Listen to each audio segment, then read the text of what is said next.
Bedroom में एक लाश है।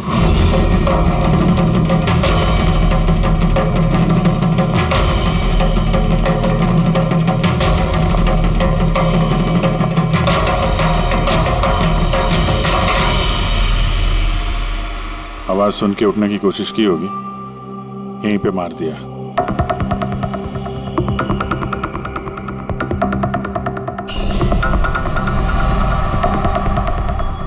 तिजोरी से क्या क्या गया कुछ मालूम है? सर 10 करोड़ के हीरे थे, 2 हफ्ते पहले मैंने पॉलिश के लिए दिए थे, सारे के सारे चले गए।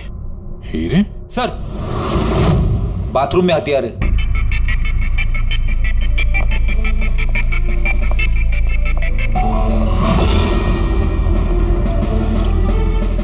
लगता है इसी हथियार से सबको मारा है।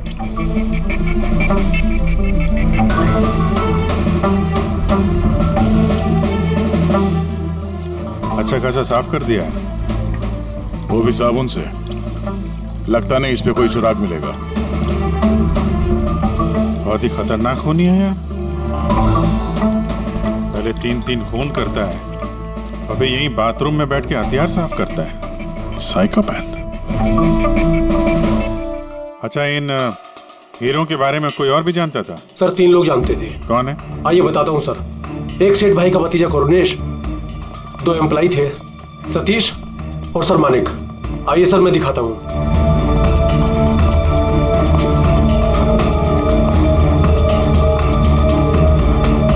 सर ये सेठ भाई का भतीजा करुणेश।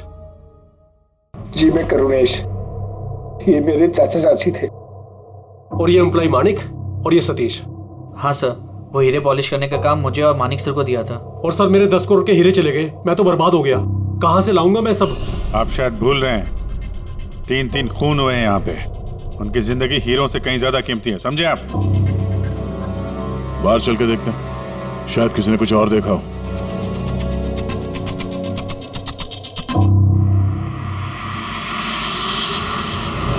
हमें कल रात की सीसीटीवी फुटेज चाहिए। ये कैमरा चल रहा है ना? हाँ साहब, लेकिन कल रात 2 से 3 बजे के बीच लाइट कट गई थी साहब।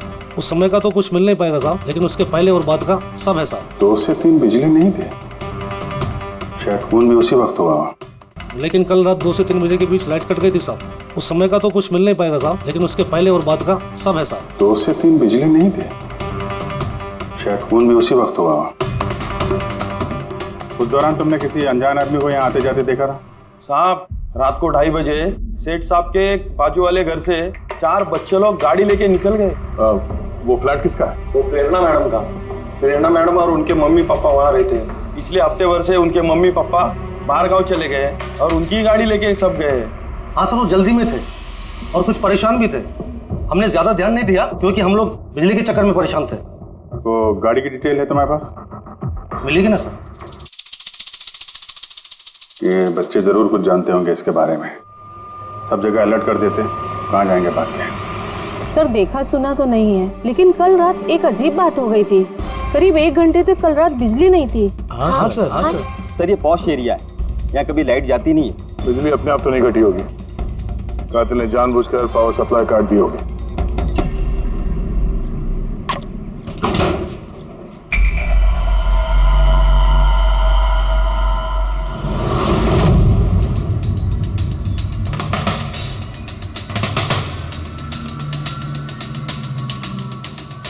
सर ये देखिए, छेड़छाड़ तो हुई है।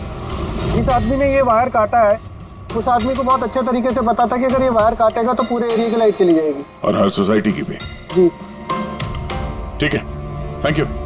साफ है, किसी ने रात को 2 बजे इस जंक्शन बॉक्स से पावर सप्लाई कट कर दिया था, जिससे सोसाइटी का जो सीसीटीवी कैमरा है वो ऑफ हो जाए। उसके बाद वो कंपाउंड में घुसा और मिस्टर सेठ के घर में घुस गया। और करीब 2:15-2:30 बजे खून किया होगा, हीरे चुराए और वहां से निकल गया हो। और फिर 3 बजे बिजली आ गई वापस।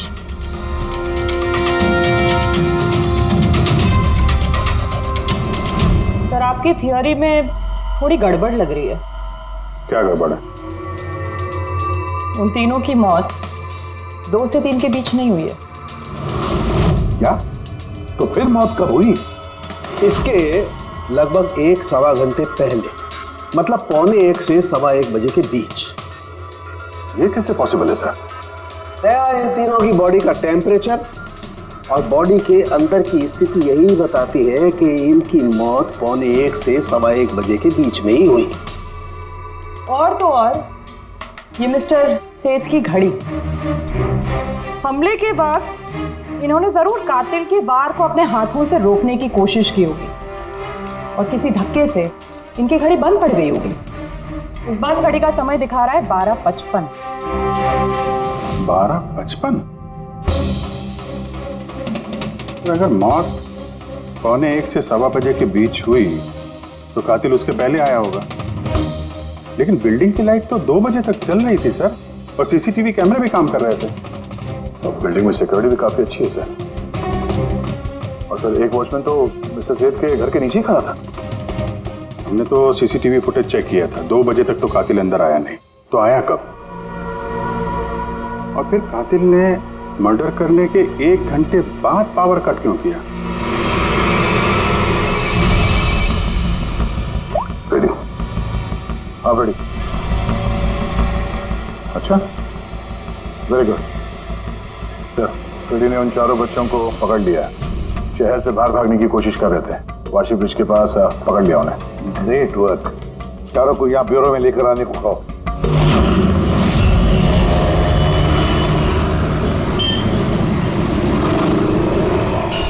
वो लोग हमारी वजह से मर गए। ये सब तुम लोगों ने उन हीरो के लिए किया ना? हीरे? कैसे हीरो की बात कर रहे हैं सर आप? हीरो के बारे में पता नहीं तुम्हें? अगर नहीं तो फिर मारा क्यों उन लोगों को? हाँ? सर हमने किसी को नहीं मारा, वो कबारा ने मारा है सर, और वो हमारी वजह से आया था क्योंकि हमने उसे बुलाया था सर। ये कबारा कौन है? वो एक मशहूर सीरियल किलर और लुटेरा है। एक मिनट, ये वो 1940 वाला कबारा तो नहीं है? इसके बारे में पढ़ा है सर। ये सिर्फ लोगों को लूटता नहीं था, बल्कि बहुत बुरी तरीके से उनकी हत्या कर देता था। हाँ वही है। अरे लेकिन उसको तो मर के 50 साल हो गए, तुमने उसे बुलाया कैसे? हम लोग एक हिस्ट्री प्रोजेक्ट बना रहे थे, तो हमें लगा कि रियल लुटेरे को बुलाएंगे तो और अच्छा होगा, तो इसलिए हम उसकी आत्मा को बुला रहे थे। लेकिन सब गड़बड़ हो गया। कुछ भी हो जाए हाथ मत छोड़ना।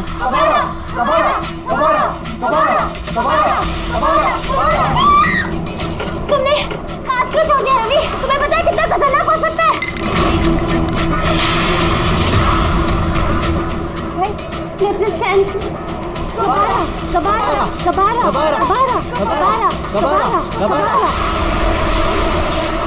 सर, फिर कुछ धड़ से आवाज आई और हमने उधर देखा तो वहाँ कबारा की परछाई थी।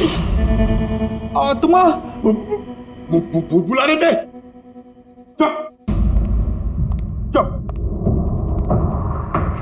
भूत को बुला रहे हैं। अब तुम लोग पढ़े लिखे हो ना, ऐसे सब बातों पर विश्वास करते हो? 50 साल पहले मरे हुए आदमी की आत्मा आती है, खून कर जाती है और हीरे लेकर भाग जाती है। अरे ऐसे कभी होता है? सर उस साया को मैंने अपनी आंखों से देखा था। उसका मुंह, आंख, नाक कुछ भी नहीं था सर। कितने बजे देखा था उसे? सर 2:05 हुए थे। जब मैंने सेलफोन का टॉर्च ऑन किया था तो यही समय था सर। 2:05 यानी लाइट जाने के तुरंत बाद? यानी कातिल अकेला नहीं था, कोई और भी था उसके साथ में? वो कबारा था सर। हाँ सर, हम लोग बहुत घबरा गए थे और हम लोग वहाँ से मोनिका के हॉस्टल पे भाग गए।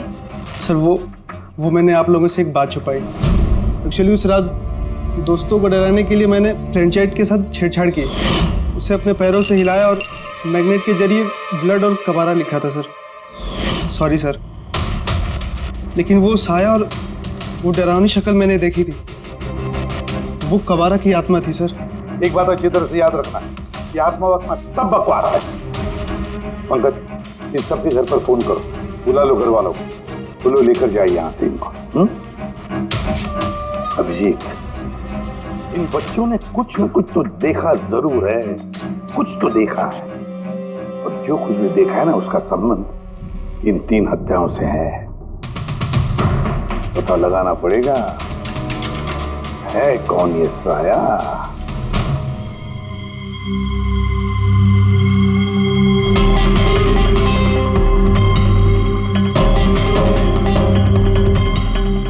लगता है उन लोगों ने खूनी को देखा होगा। हाँ सर, और खूनी कब आ रहा है? अरे यार बालकनी में चल के देखते हैं, कोई ना कोई सबूत छोड़ के गया होगा तुम्हारा कबारा।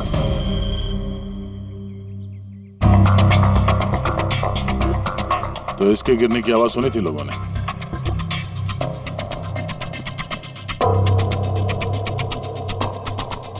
सर वो सेठ जी की बालकनी है, तो खूनी वहां से भागते हुए यहाँ पर आया होगा, तभी ये गमला गिर के टूट गया होगा।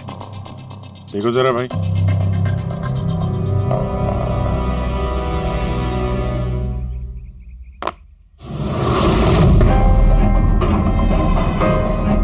सर निशान क्लियर तो नहीं है, लेकिन लगता है ये 7 नंबर का जूता है। पैर काफी छोटा है, मतलब ऊंचाई कुछ ज्यादा नहीं होगी इसकी। चाहे वो छोटा हो लेकिन ताकतवर तो है, जिस हिसाब से खून किया उसने। क्या लगता है पंकज, कुछ कहना है?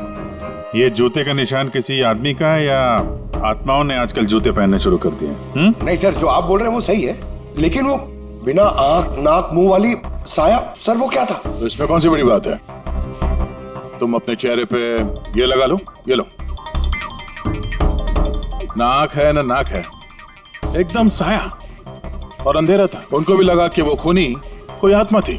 एक तो वो लोग प्लेनचेट खेल रहे थे, ऊपर से लाइट चली गई। एक साया दिखा तो दिमाग तो उल्टा सीधा ही सोचेगा ना। जरा सोचो, एक आत्मा को 10 करोड़ के हीरे की क्या जरूरत है? क्या करना है उसको? ये काम किसी आत्मा का नहीं, किसी इंसान का है। रात के 12:55 को मिस्टर सेठ, मिसेस सेठ और उनका नौकर रामू, इन तीनों के खून हो गए। फिर रात के 2 बजे जंक्शन के मीटर बॉक्स से किसी ने छेड़छाड़ की और फिर रात के 2:05 पर खूनी को प्रेरणा के बालकनी से भागते हुए देखा अदनान। सवाल ये उठता है कि सर खूनी घर के अंदर कब गया?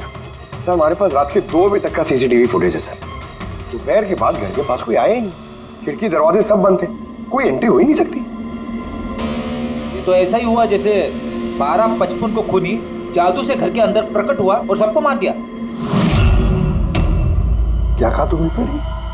क्या कहा? कुछ नहीं सर। फ्रेडी बिल्कुल सही कहा तुमने। खूनी ने ऐसे ही किया होगा, बिल्कुल ऐसे ही किया होगा। मतलब काबरा का भूत? चुप, काबरा का भूत। मेरे कहने का मतलब है कि खूनी कत्ल की रात पहले से ही वहां मौजूद था, बाहर नहीं निकला था वो। यानी घर के अंदर था कोई आदमी? लेकिन सर घर के तो सारे लोग मारे गए। कोई और दया, कोई और था जो कत्ल की रात से पहले ही कमरे के अंदर बैठा था, बाहर नहीं निकला था। एक काम करते हैं, सीसीटीवी फुटेज चेक करते हैं, देखते हैं कत्ल के 2-4 दिन पहले कौन कौन मिस्टर मिसेस सेठ के घर आया था। और दया, अभिजीत, तुम सेठ के घर जाओ और देखो कहीं कोई छुपने की जगह है क्या।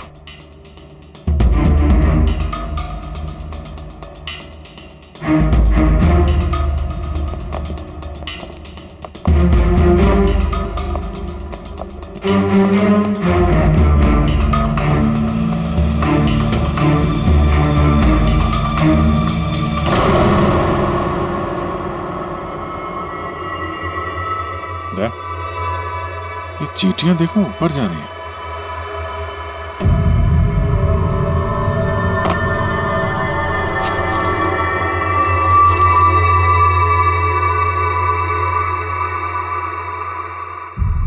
Dry fruits?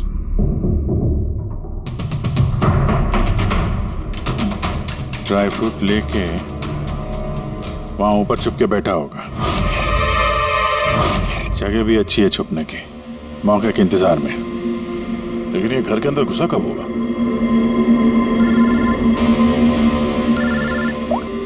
हाँ सर, फुटेज सोसाइटी के ऑफिस में देख लेते हैं सर। हाँ हाँ, फोन ऑन है, स्पीकर फोन पर है। पूर्वी सर, कुछ पता चला कि नहीं? सर हम कत्ल वाली रात से 2 दिन पहले की एंट्री देख रहे हैं और कुछ मिला है सर। क्या मिला? 2 दिन पहले सर चैंपियन सेल्स कंपनी का एक टेम्पो वहां आया था 10:15 बजे।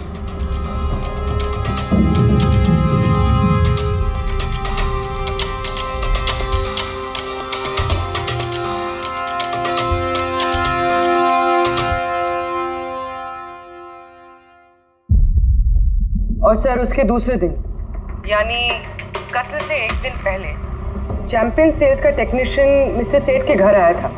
1 घंटे रुका रहा और फिर चला गया।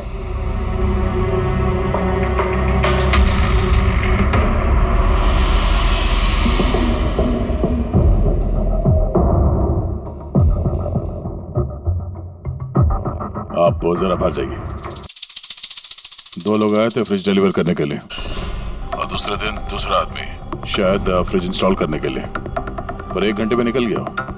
इसका मतलब है अगर खूनी वहां पर था तो उसने अपने सुराग छोड़े होंगे वहां पर। साळुंखे को बोलो सेठ के घर चले जाए।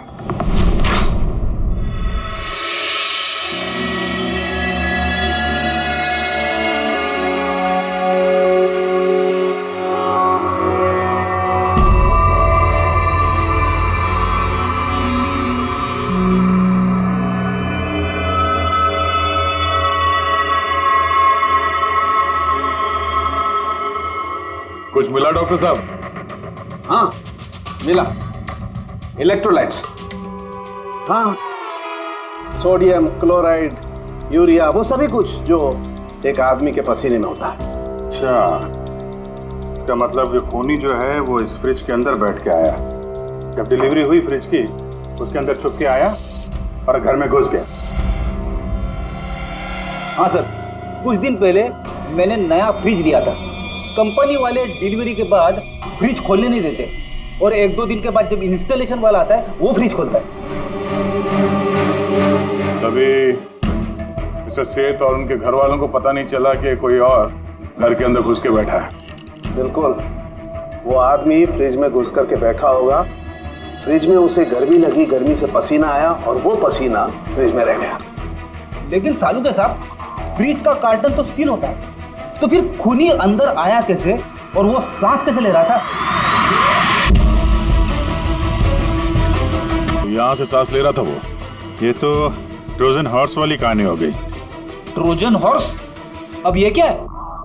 यार, एक बहुत बड़ा लकड़ी का घोड़ा, लेकिन अंदर से खाली, खोखला। अंदर से खोखला? हाँ, जिसके जरिए ग्रीक सैनिकों ने ट्रॉय में घुसपैठ की थी। ग्रीक सैनिकों ने एक बहुत बड़ा लकड़ी का घोड़ा ट्रॉय में भेजा जिसमें सैनिक पहले से ही थे। ट्रॉय में पहुंच के एक सैनिक घोड़े से बाहर निकले और उन्होंने ट्रॉय पे हमला कर दिया। इस खूनी ने भी वही तरीका चुना है और कामयाब भी रहा।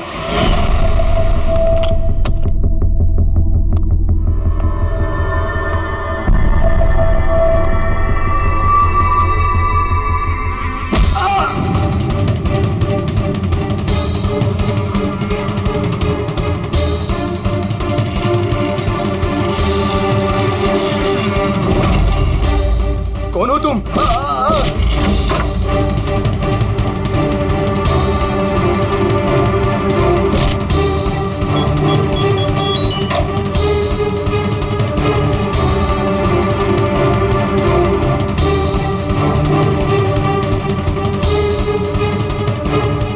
और भागने से पहले उसने अपने हाथ धोए, हथियार साफ किया और ठीक 2 बजे उसका साथी जो नीचे इंतजार कर रहा था उसने पावर स्विच ऑफ कर दिया और अंधेरे का फायदा उठा के वो यहाँ से भाग निकला।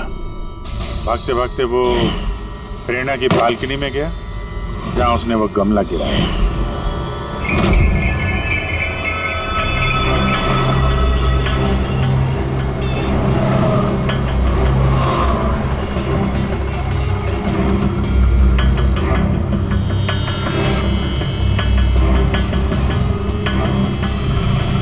सर, ये चैंपियंस कंपनी के मैनेजर। सर, मैंने रिकॉर्ड अच्छे से चेक कर लिया। सेठ जी हमारे पुराने कस्टमर थे। आप मैनेजर हैं? जी सर। तुम कैलाश और मानव? जी सर। तुमने फ्रिज की डिलीवरी दी थी सेठ साहब के घर पे, है ना? जी सर। और तुम राणा हो, तुमने फ्रिज इंस्टॉल किया? जी सर। लेकिन क्या हुआ सर? मिस्टर सेठ, उनकी पत्नी और उनके नौकर का खून हो गया है। खून? लेकिन साहब हम लोगों ने तो कुछ नहीं किया था साहब। हमें तो असाइनमेंट मिला था, हमने गोडाउन से फ्रिज उठाया और उनके घर में डिलीवर कर दिया। लेकिन सर ये तुम्हारा रोज का काम है सर। हाँ सर, एक बात है, वो फ्रिज सर कुछ ज्यादा ही भारी था, तकरीबन 30-35 किलो ज्यादा था सर। हाँ सर, हम लोगों ने इस बारे में बात भी किया था सर। हम लोगों ने सोचा कोई नया मॉडल है। सर मैंने इन लोगों का लॉग बुक चेक किया। ये दोनों 9 बजे गोडाउन पहुंचे थे और 9:30 बजे टेम्पो में फ्रिज को लोड किया और 10:15 बजे इन लोगों ने वो फ्रिज मिस्टर सेठ के घर पे डिलीवर करके वहां से निकल गए। इस दौरान तो कोई आदमी फ्रिज के अंदर नहीं जा सकता। जो भी हुआ है 9:30 से पहले ही हुआ होगा सर। सर ये खूनी रात को ही फ्रिज में घुस के बैठ गया होगा। मिस्टर राणा, आप गए थे वहां पे फ्रिज इंस्टॉल करने के लिए, तो फ्रिज के पैकिंग में आपको कुछ गड़बड़ लगी? ऐसा लगा कि छेड़छाड़ की गई है पैकिंग के साथ? कुछ खास नहीं था सर, बस पैकिंग अच्छी नहीं थी। कार्टन और अंदर का थर्माकोल बिल्कुल टूटा हुआ था, जैसे किसी चूहे ने काटा हो। मुझे ये बात अजीब लगी, इसलिए मैंने फ्रिज को चेक किया। फ्रिज बिल्कुल परफेक्ट था सर, उसमें कोई डैमेज या फॉल्ट भी नहीं था। इसलिए मैंने उन लोगों को ये बात नहीं बताई कि वो लोग फ्रिज वापस कर देते और हमारी कंपनी का नाम खराब हो जाता। थर्मोकोल तोड़ के दरवाजे में फंसा दिया होगा ताकि सांस ले सके। हाँ, ये फ्रिज का वजन 30-40 किलो से ज्यादा था और जूतों के निशान जो मिले वो 7 नंबर के जूतों के थे। मतलब ये आदमी कोई एवरेज कद का इंसान नहीं है, इसीलिए तो फ्रिज के अंदर फिट हो गया। मैनेजर साहब। जी सर। सेठ साहब के घर पे जो फ्रिज भेजा है बिल्कुल वैसा ही फ्रिज यहाँ पर मंगवा लो। ठीक है सर। ढीचू को बुलाओ।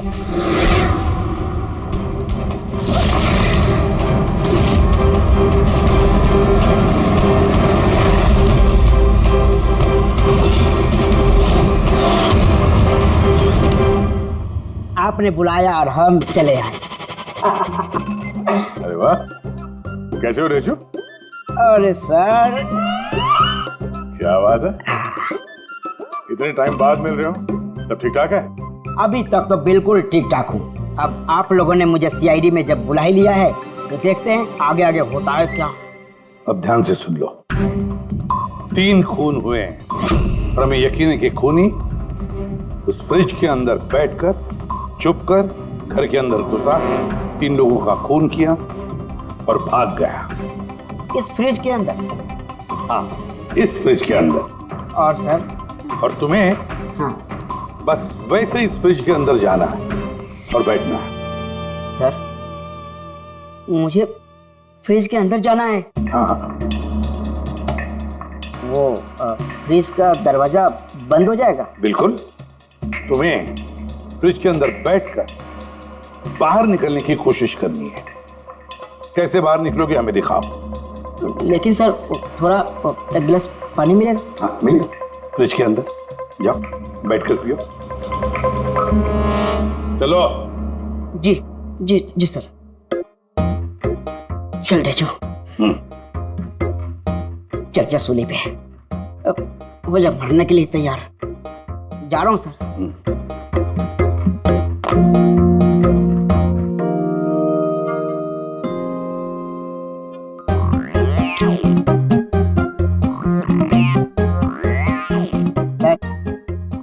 देखिए, अब देखिए ढेचू का कमाल।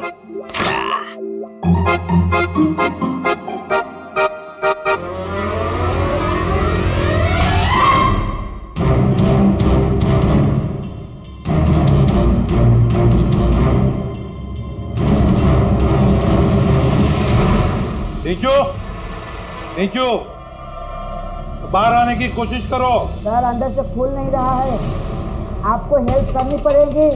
नीचू, नीचू बाहर आने की कोशिश करो। चाकू है ना तुम्हारे पास? नीचू। हाँ सर, मुझे बाहर निकालो। निकालो इसे बाहर। फंस गया लगता है। दम घुट रहा है सर। नीचू, नीचू। दरवाजा खुल गया। अरे खुल गया। नीचू, नीचू। देखो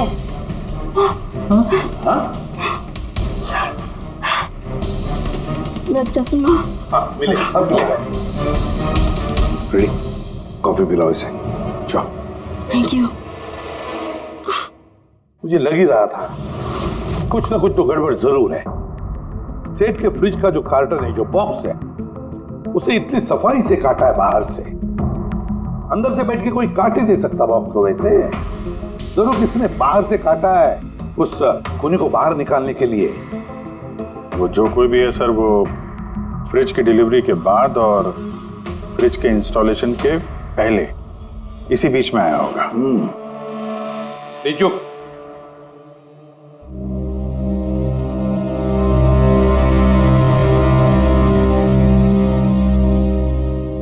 तेजो काम करो। हमारा ये खूनी दुबला पतला है, 30-40 किलो का है, मगर ताकतवर है। तुम्हें ऐसे आदमी को ढूंढना है जिसके पास अचानक से ढेर सारा पैसा आया है, जो जुए में उड़ा रहा है, नाच गाने में पैसे उड़ा रहा है। ऐसा आदमी वही हमारा खूनी है। हाँ पूरी।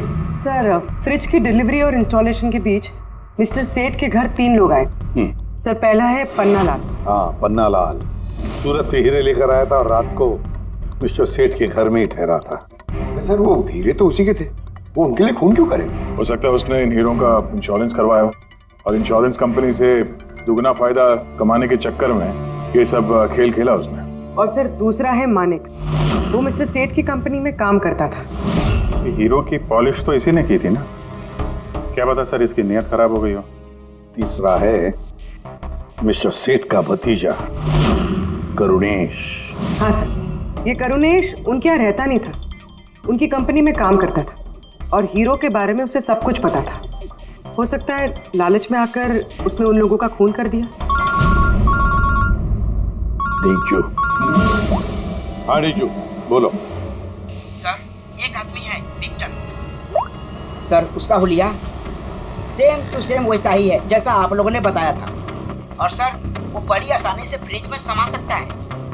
और सर, कुछ दिनों से वो बड़ी ही बहकी बातें कर रहा है, जैसे उसे कोई कुबेर का खजाना हाथ लगने वाला हो या फिर कोई खजाना हाथ लग गया हो। सर, वो बड़ा ही सल्की और खूंखार टाइप का आदमी है। सुना है कुछ साल पहले वो सीरियल किलर भी रह चुका है।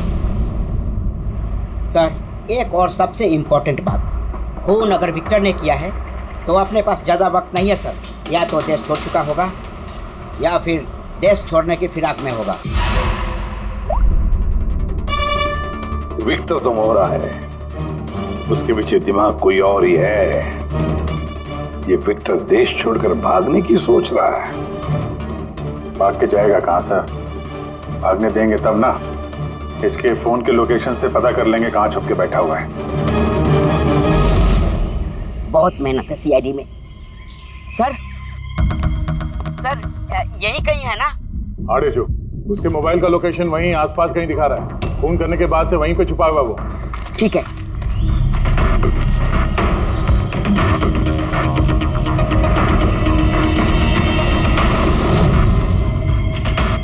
तुम सही जा रहे हो और आगे बढ़ो।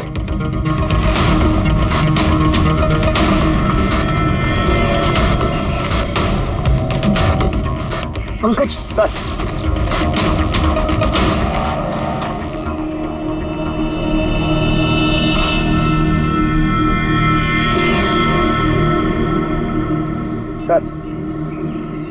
अभी से कोई नहीं पकड़ पाएगा सर। पंकज, क्या बात कर रहे हो? क्या हुआ क्या है? सर, मर गया वो। एक आखिरी कड़ी बची थी, वो भी हाथ से गई। कैसे मर गया? सर पे किसी ने पत्थर से या किसी चीज से मारा है सर, और मर के भी बहुत टाइम हो गया सर। बॉडी से बहुत बास आ रही है, बहुत बुरी हालत में है बॉडी। ठीक है पंकज, एम्बुलेंस बुलवा लो और तुम लोग वहां से निकलो। Okay sir. ओके। जैसे काम हो गया, उसको ठिकाने लगा दिया और लाश को कहीं फेंक दिया। सर, उन तीनों मर्डर्स के बाद ही विक्टर की फोन की लोकेशन वहीं दिखा रही थी। अच्छा,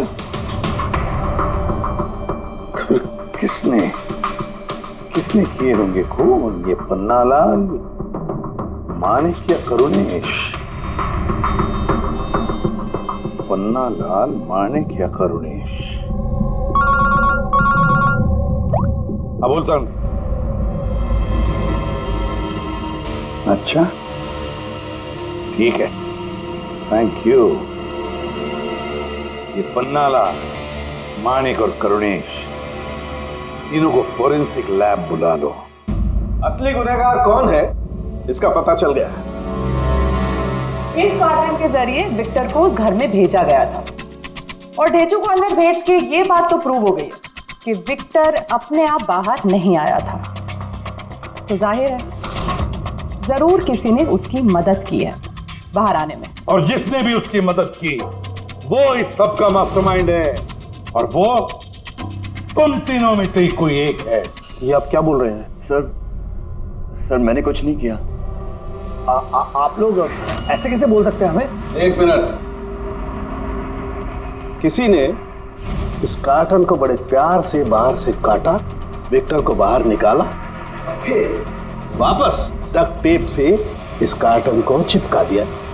लेकिन इस कार्टन को चिपकाते वक्त उसने अपनी उंगलियों के निशान इस चिपचिपी इस जगह पर छोड़ दिए, जो अभी भी इंटैक्ट हैं, इस टेप के उस तरफ। लेकिन सर फिंगरप्रिंट्स मिलेंगे कैसे? कार्टन पे तो टेप लगा हुआ है, और अगर हम टेप निकालते हैं तो उसके साथ कार्टन का कागज भी निकल जाएगा। फिक्र मत करो पूर्वी, सारों के साहब ने हमें यहाँ बुलाया है तो कोई ना कोई रास्ता तो होगा इनके पास। है ना, रास्ता है। तारिका, इस हेयर ड्रायर के जरिए इस हेयर ड्रायर को हम इस टेप के ऊपर इस्तेमाल करेंगे। इस ड्रायर के गर्म हवा से इस टेप के ऊपर का एडहेसिव गोंद कमजोर हो जाएगा।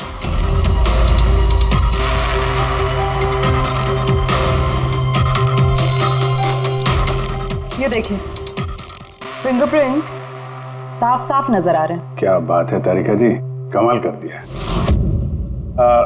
फिंगरप्रिंट्स एकदम साफ नजर आ रहे हैं। हाँ, अब बस इनमें से मैच करने की देरी है।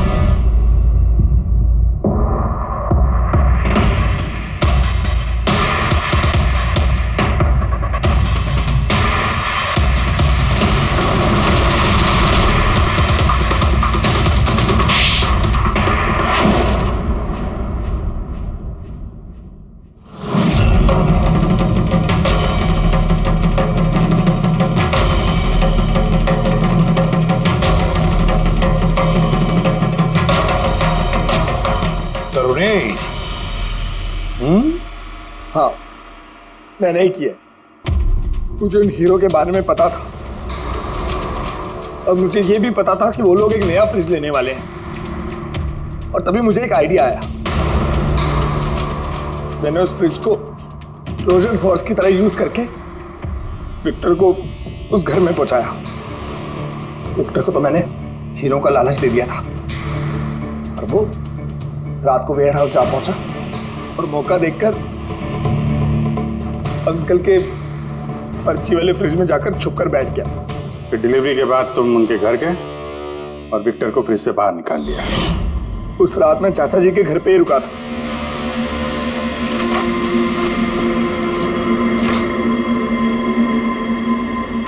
और फिर मैंने विक्टर को फ्रिज से बाहर निकाल के घर में ही छुपा दिया। करीब 1.5 दिन तक वो वहीं छुपा रहा। घर के लोग रात को सो गए तो वो बाहर निकला।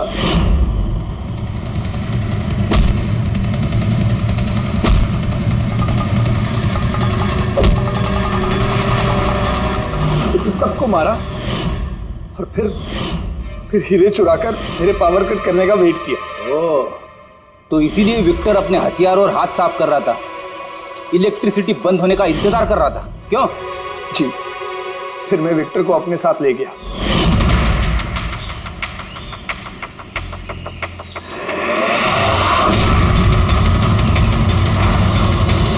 और मारने के बाद उसे फेंक दिया ताकि मुझ तक कोई ना पहुंच सके। इतना सोचा, कितनी प्लानिंग की, लेकिन अकल तुक्की पड़ गई इसकी। ये नहीं सोचा चाहे कुछ भी हो, सीआईडी वालों के हाथ तो तुम तक पहुंच ही जाएंगे। हर गुनहगार कोई ना कोई गलती करता ही है, जैसे तुमने अपनी उंगलियों के निशान छोड़ दिए ना इधर, बस हमारे लिए उतना ही काफी था। 4 खून किए तुमने हीरो की लालच में। अब भुगतो अपने कर्मों के फल।